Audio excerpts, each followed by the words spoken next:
Namaskar. Again, apologies for the slight delay in start. So much to do. And again, that's my fault, not yours. Viewers, a lot of stuff is happening right now in the background, but all these things didn't start yesterday, didn't start a decade. It started hundreds of years ago, and somehow things are now headed for a climax. Who is against whom? How many parties are there? Why does Europe, especially Western Europe, want to continue waging the war against Russia? What exactly do they have in mind? Who is pushing them? Who is behind Zelensky, not wanting him to sign the deal with America? And where does that deal stand today? All this and more. And what is Trump's gamble? Is he playing a high risk game, or is it a low risk game, or is it a medium risk game? And who are the people who are right now standing up to deep state? Is it Trump, Putin, and Modi? Or are there other players also? Are there players who are right-wing, who are wanting to join in? All this and more in this very quick but very crisp look at what is going on. I have a small slide deck to share with you. Please like this video, and if you have not already subscribed to our channel, kindly do subscribe to our channel. Here we go. Trump's big gamble. Tariffs are a huge gamble because they have a habit of exploding in your face, and this can actually make everyone feel poor. I'm not saying everyone poor, but everyone feel poor, at least in the short term. You're seeing a lot of the Republican senators and congressmen and women face heat when they go back to their constituency in the last week or so. Trump's popularity, again, somebody is always keenly polling how is he doing in the market, and so on and so forth. Stock market, again, low, high, it's kind of bouncing around 38, 39,000. It has come off of the 43, 44,000 highs, and Max 7 are not doing very well. All these are happening right now, right? So stock market is just one reflection. Today you saw Trump, saying that somebody fired this guy, the Fed chair, Paul. And Paul, as soon as Trump got elected, said that my position is solid. I cannot be fired by Trump. So there is already a standing up. Is Powell a face of deep state? I don't know. I don't think Powell is in that, but there could be other members in the Fed that could be part of this deep state system. Now you have to read the book Fed Up by Daniela Burke, I think. I'm not Booth. Daniela Booth. Read that book, Fed Up, F-E-D-U-P. Because she worked in Fed for some years, and she understands how these things work.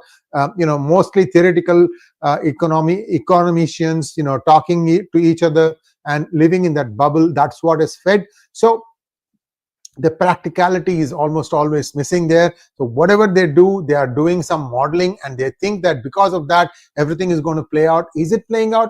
We don't know that, but certainly the signs are that inflation may be there, but inflation isn't the worst thing right now. There are other things at play. For example, we have not heard from China's strategy on how they are going to make sure fentanyl doesn't enter the United States, because that was what the war was all about. Tariff war, I mean. Because right now, China is, squarely in the crosshairs of Trump. Right now, Trump and United States is going to impose 245% tariffs. So that's a ridiculously high amount. Everybody understands it. So why did it jump 100 points further? And Vietnam was one of the first countries that wanted to negotiate tariffs, and she goes there, and I don't know why Trump has said the latest 100% tariff jump. My guess is that he is trying to force China to come to the negotiating table. I'm also hearing the person who was supposed to be handling negotiations from China has been fired by Xi Jinping. So there is some amount of scrambling going on the other side also. They probably are trying to look for who can, in their opinion, serve their interests best. So we don't know what is happening in China. China is a closed society. We will not be able to figure out what's going on there up until some more time. So let's let it rest for a minute. So 245% tariffs, and who is it really after? Is it after China, or is it after the deep state? What exactly is the deep state's role in all this? I put a monologue out on who controls the world. You might have seen it, but let's take a look at what is happening, because we know, like Soros wanted this new world order. It wasn't just Soros. It was a bunch of these people whom we call as Queen Council or Club of Rome or City of London, bunch of people who are rich for many centuries now, and they have a certain thing in mind. They don't want any borders. They want everything to run as per their diktat, and when things don't go their way, then they are willing to change the rules. For example, Macron. In France, Le Pen was the one who got the popular vote, but in the second round, they somehow squeezed things around in such a way that it was the left and the center that won. And Marine Le Pen is shocked because it was supposed to be a multi-cornered contest, and inexplicably, one of the weaker of the two in the left/central parties dropped out at the last minute, making it easy for the other person to win. And that's how they defeated Marine Le Pen. And now, just for good measure, she has been, looks like she has been under house arrest. She has been banned from standing for elections, all because she is saying that I'm going to throw out all the illegals. I mean, illegal throwing is not easy. Only United States has done some amount of illegal throwing. We are talking less than still 100,000. It's around 91,000 now. And there's a long way to go, miles to go before we sleep, as Robert Frost would have written. So what is really going on? There is a quiet but significant realignment happening in the global power players. Key leaders, Donald Trump, Narendra Modi, and Vladimir Putin, are engaging selectively with deep state, not all head on. Okay. And this is not out of subservience, but strategic necessity. Why is it selectively? I'll come to that in just a moment. But see, understand this. They are not on, everybody who they identify as deep state, they're not taking everyone on. They are only taking a few things. On the other ones, they are willing to work with them to let things move on, because they also have a lot of power in the current world order. That is the deep state, some groups in that. Which groups? I'll come to that in just a moment. So here what we are seeing is an ideological realignment, and it is towards a real politic framework rooted in national interest first. So Westphalian consensus that had been there for many years now, that is about to collapse. That's why they want to say no borders. New world order is they can put anyone anywhere. By the way, one of the things that you can pick up who could be a deep state, who could be, not who is, okay? Who could be a deep state candidate is look for candidates, political candidates running for high office who are good looking, not so bright. Good looking, not so bright. Okay? Who comes to your mind? Emmanuel Macron, Kamala Harris, and many European leaders who are in their mid-40s, mid-50s, who appear to be, this is the framework, because they don't want that person to be too bright. If the person is too bright, then he starts thinking, or he or she starts thinking on their own. Then that becomes a problem. And in Germany, the current coalition,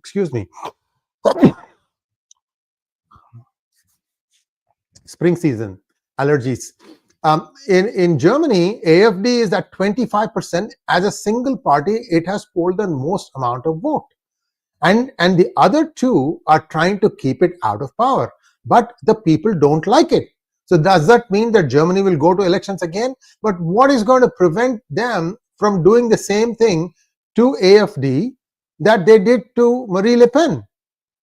See, AfD is also seen as a right wing. See, these things, I always say left. If you want to call yourself left, fine. Anybody who's not left is non-left. They are anything else. You have no right to tell them, I am left, therefore you must be right. No, you can be whatever you want. Left has a certain connotation. It is associated with communism, and the others may not be communist.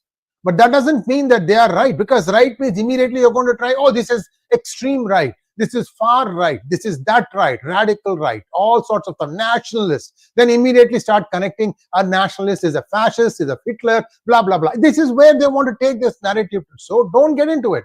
I am non-left. That's it.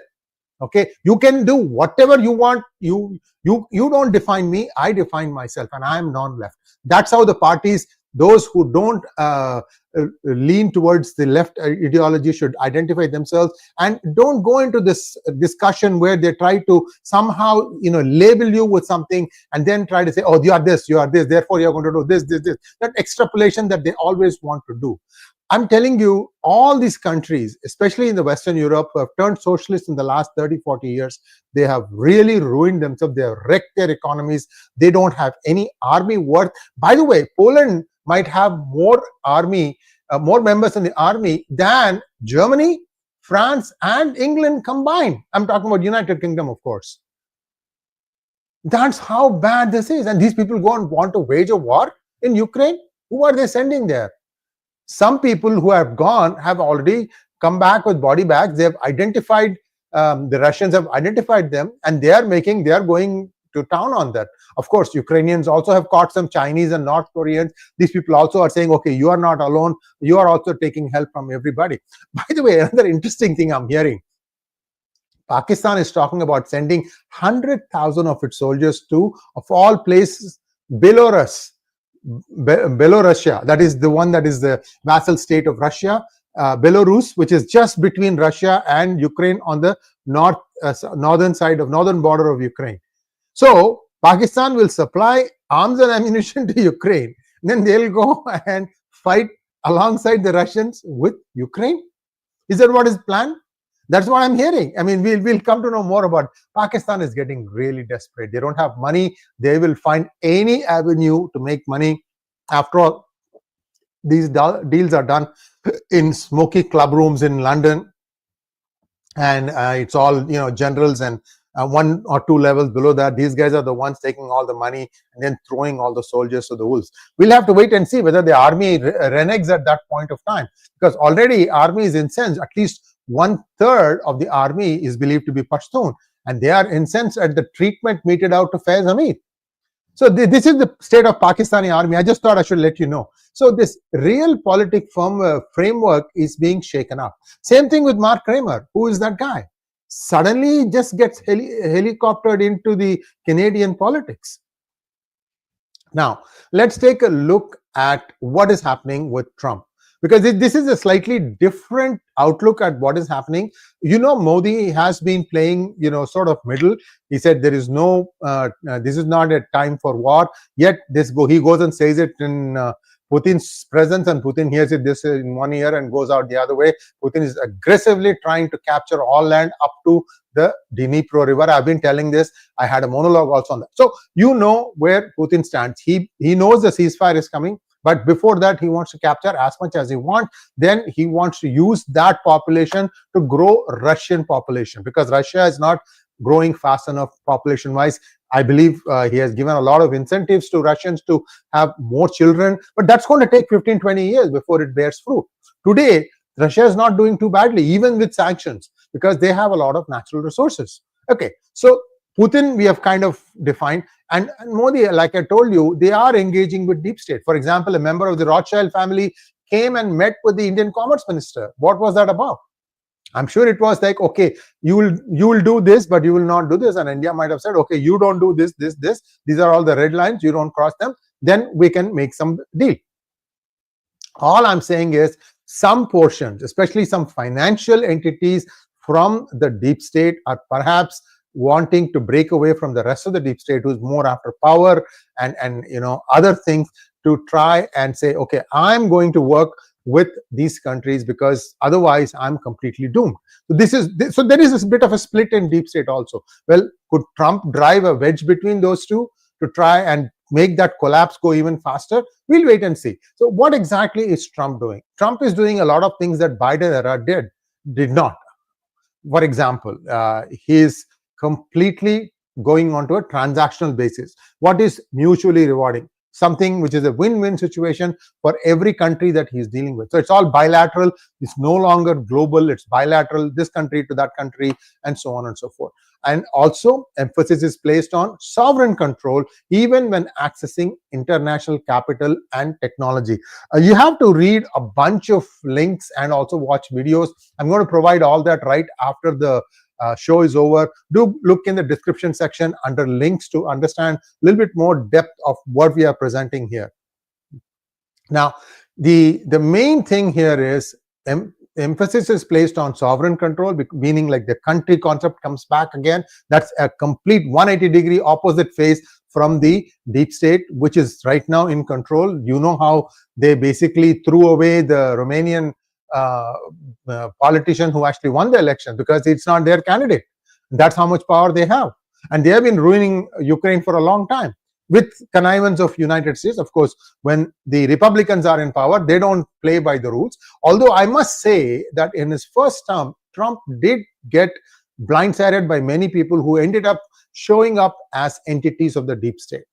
I don't have to tell you, these are all the people that he said right out at the beginning, I'm not going to be part of, these members are not going to be part of my administration. Very, very flat out. And he made sure that his critical group was picked before he came to Washington, D.C., before he even got sworn in. So he learned his lesson from the first term. This time he said, this is going to be my team and I decide what I want to do. And lucky for him, except for one, he got all his nominees in. So he has been successful that way. He is actually outplaying the deep state, which might have, oodles of wisdom. They've been around for a long time. They have looked back and forth. They have taken on many dictators, many, politicians and so on and so forth. But somehow this time around, they are finding the going very, very tough. What are the triad? Trump, Putin and Modi doing? They are utilizing financial globalization without ideological entrapment. What is ideological entrapment? The same thing that I told you. Soros wants all these left loonies to be the attorneys general, I should say. That is why you saw the Letitia Williams and a bunch of other people who don't deserve to, they may not even go beyond a public defender, but they all ended up being attorney generals because there was a silent push from the deep state. In fact, it's going to be interesting as to who is going to enter the gubernatorial race in California, because the current governor, Gavin Newsom, is terming out, and it is believed that Kamala Harris might throw her hat. This is exactly what Nixon did, and Nixon lost. He lost the presidency, then he went back and ran for governor, and he lost that one too.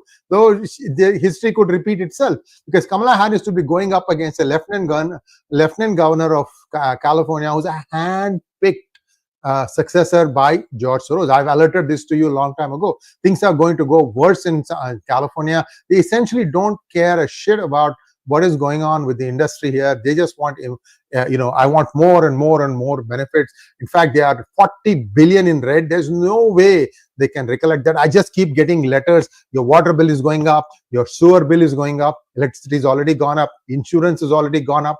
I mean, beyond a point, people cannot take this pain anymore. And the average salaries of some of the city officials, they'll put the programmer salaries to shame. These fat cats are getting a lot of money. I don't know how they approved their raises. That's another thing that needs to be investigated.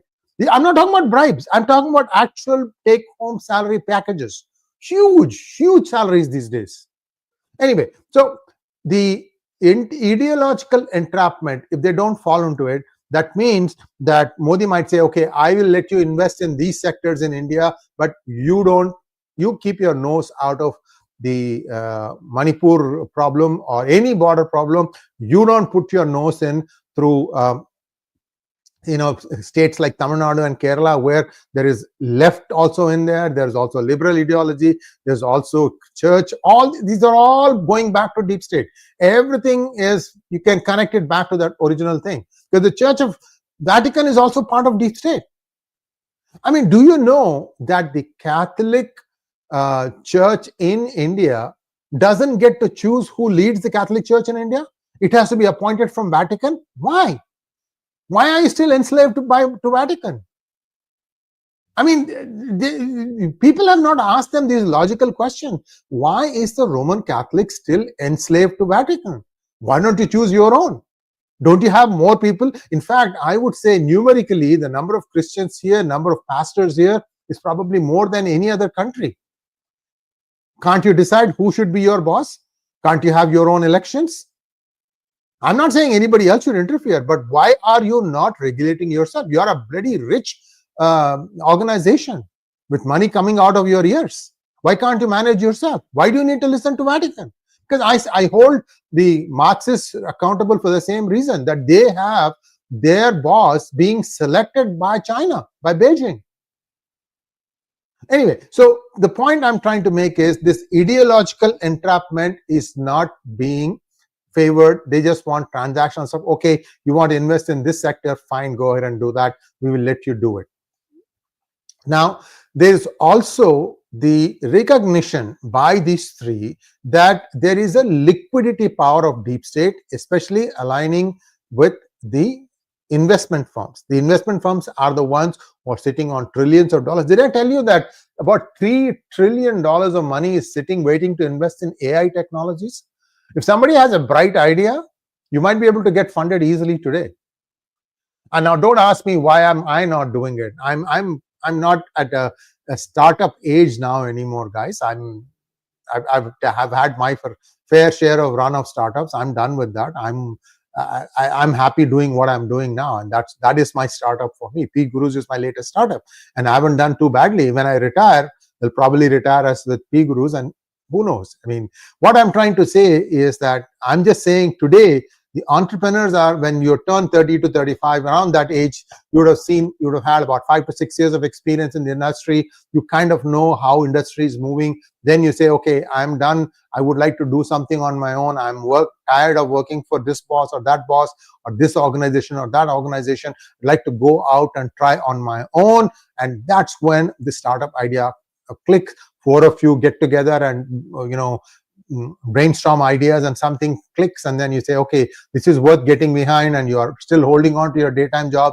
and you create a PowerPoint presentation, pitch it in front of VC friends, and from there, once there is traction, then things take a life on their own. This is very common. 1 in 3 startups in Silicon Valley are run by Indian Americans. This is a very common formula. This is what happens. So that's the opportunity today. Still, AI has a lot of promise, even with the DeepSeek, because people are also finding out DeepSeek is limited. In fact, Grok is appearing to be getting ahead of even ChatGPT.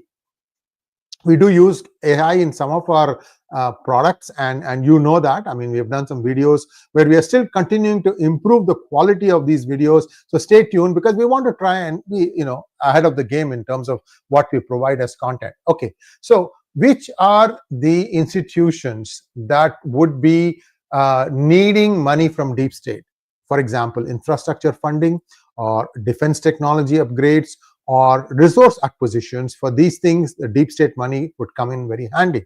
The cooperation remains financial, not political. That's why I said transactional. Okay, you are like a pure business entity. You come in and you do this. You have no say in who runs this thing. You have no say in ideology. You're not going to tell me if you want my money, then you will have to allow this person to be in this post, this person to be in this post. Nothing of that nature.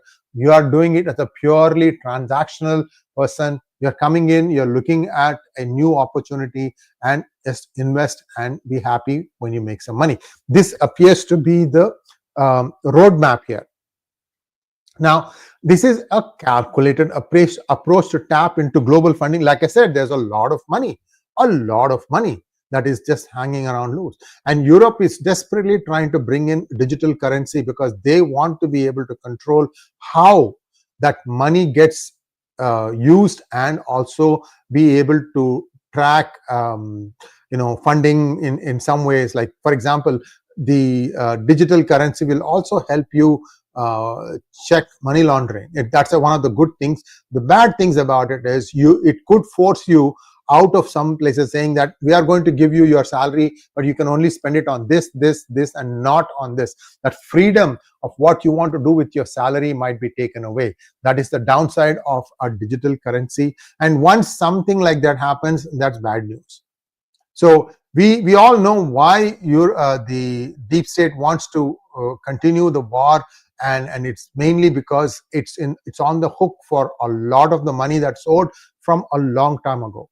From the reconstruction of post-Second World War, when the countries of Western European countries, they all were spending money. All they wanted to do was they wanted to show that they were, their currency, because euro came in a lot later. Before that, their own currency, the Deutschmark, franc, the pound, and so on and so forth. They all wanted to show that they were growing faster, they were appreciating better than the United States dollar, which had become the reference.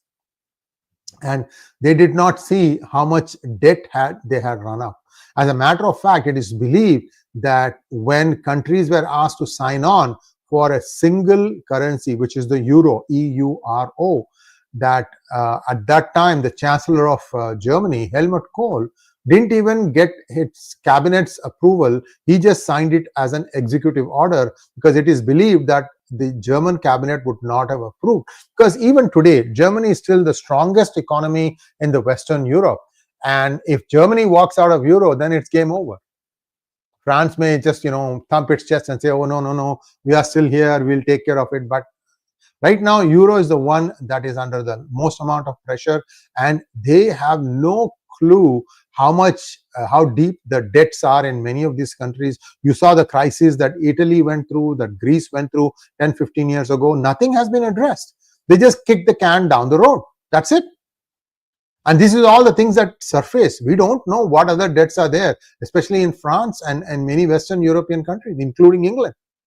Somehow, USAID money, the NAD money from US, all these things were, what money was flowing like water through Europe during Biden administration. So people didn't see it. And now all these things are block.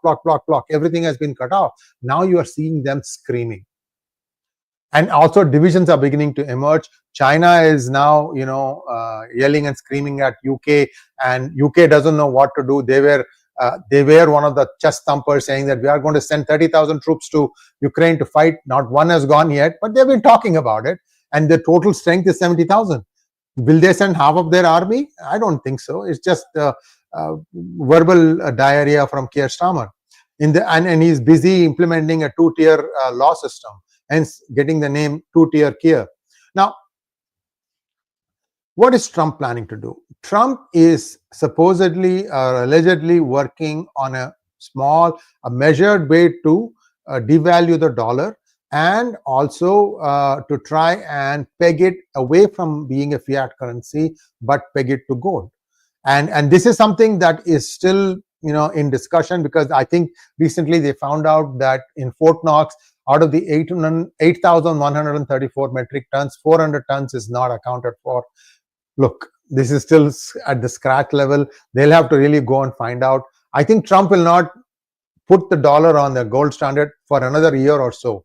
Right now, the bigger thing is to try and make Doge starting to make inroads, get that debt under control, because there's a $9 trillion debt that is going to roll over, and for that he needs the interest rates to come down, because the rollover loan can be at the lower interest rate, and for that Powell is not yielding. And this is where the tussle comes in, where Trump said today, I want him to go, I want someone who can lower the interest rate. So that's going to happen. I think even with Powell, it might end up happening. They are expecting 4 interest rate cuts this year. This is what my conversation with Sree Iyer App IOS said. So we have that going on.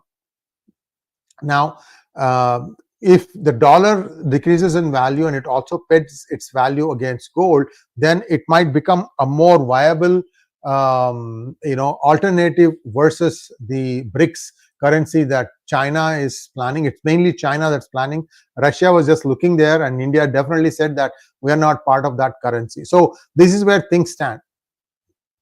Short-term economic pain for long-term global leverage. That's what Trump wants to do. He wants to get US back at the helm of affairs as the reference currency. A lot of things are going on here, and there is risk of inflation because of tariffs. He has to fight that. He's hoping that tariffs will force all these countries to be more competitive, so that the sticker price at the counter is not going to be the same thing as like the percentage of tariff being levied. China is an exception. I think they will start negotiating. I've already heard that they are coming to the negotiating table. So something will work out, and that's where the resolution on fentanyl is going to take place, because that is one of the most important things. China wants to wipe out the next generation of youth from United States. That is the plan, without firing a shot. So this is where we stand. I'm going to try and see if I have any we have any questions. that we can take here. Like I said, this is a new sovereign global model, and Putin, Modi, and Trump are seen as engaging selectively with financial elites, resisting political capture, and building alternative institutions. And this is something that, again, it will take some time. It's not going to be easy, and it's a bold strategy, and it's high risk.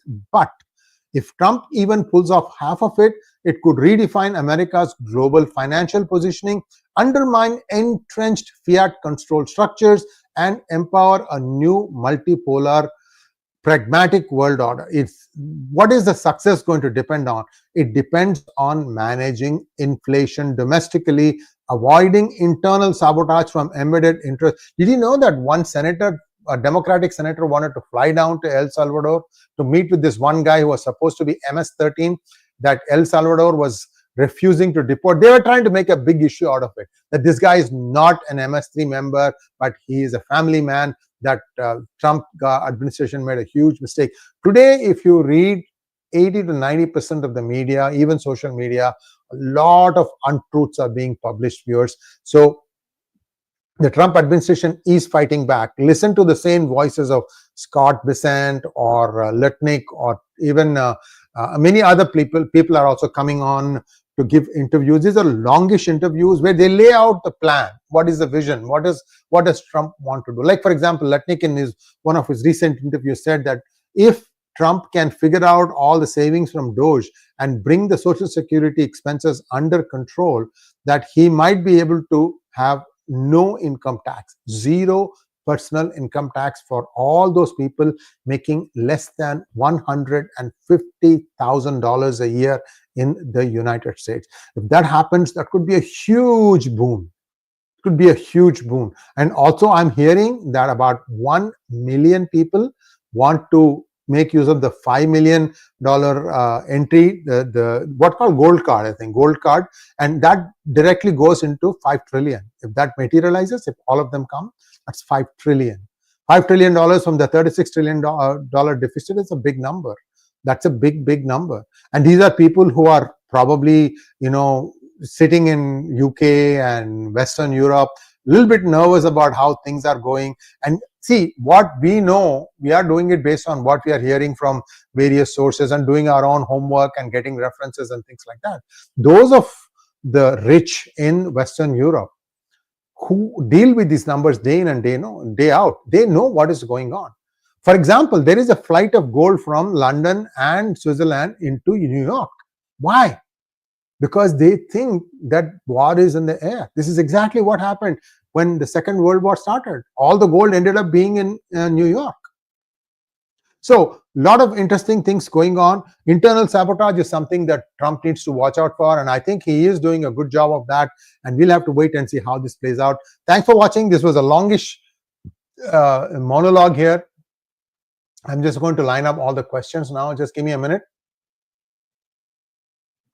So Piyush Goyal met Rothschild. He himself tweeted the photo of the meeting, then deleted that. That's because, people could be saying, aha, here he goes. He's a deep state guy. I mean, Congress didn't say anything. They were too busy fighting among themselves, I guess, so they didn't see it. But that's why I think they just deleted it. It's okay. You have to keep talking. Thank you so much, Harsha Rao. Sree, what is your advice for... There's a half question from Harsha Rao. Can you finish it? Okay.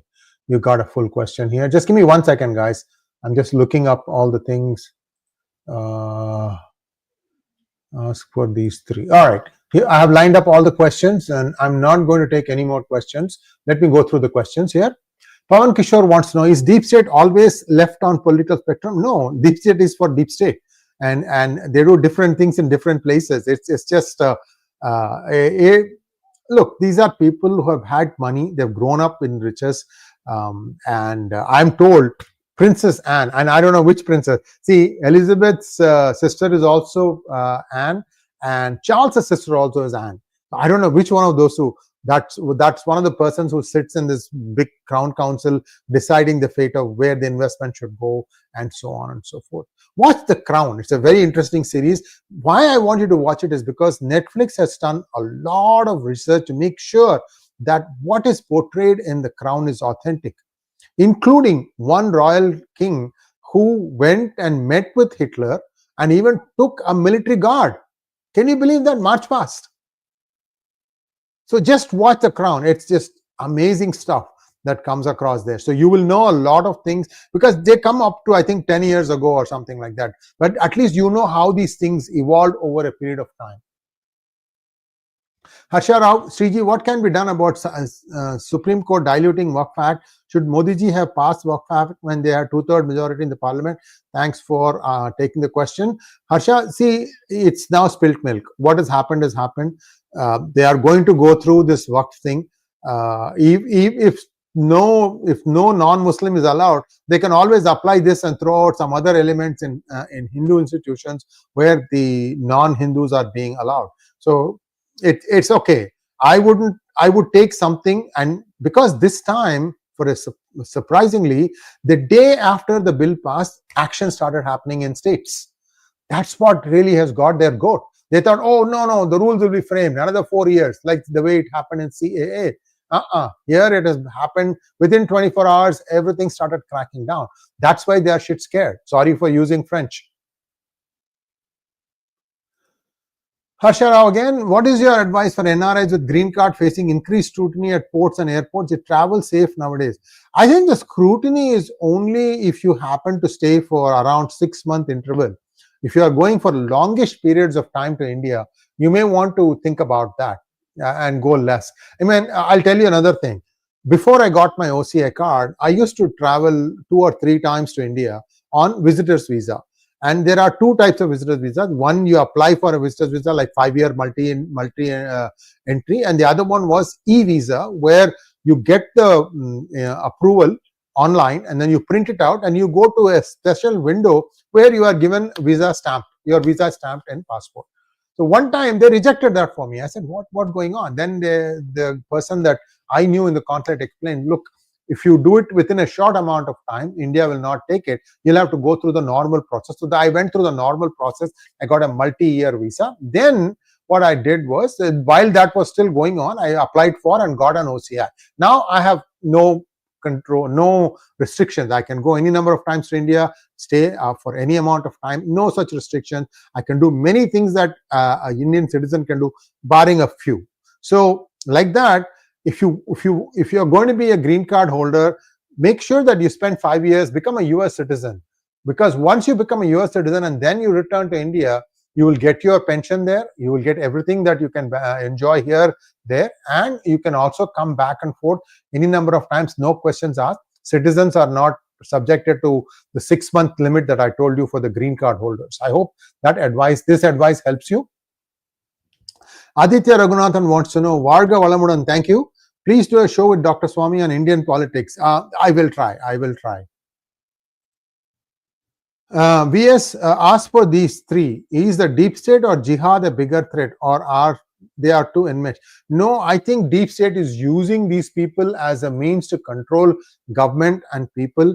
I think they are very sure that once they have full control, they'll turn on these people and finish them off. I'm telling you, there is absolutely no doubt in my mind. Deep state is for deep state. And that's the reason why they think that they can bring in as many number of people as they want, because they know they have an exit route for them. Sorry to be so brutally frank, and that's what I think. And I could be wrong, but I don't think so. The way they treat people have become sheep for them. That's how it is. Thanks for watching. Please like, share, and subscribe to our channel. Don't forget to click on the bell button for notifications. Namaskar.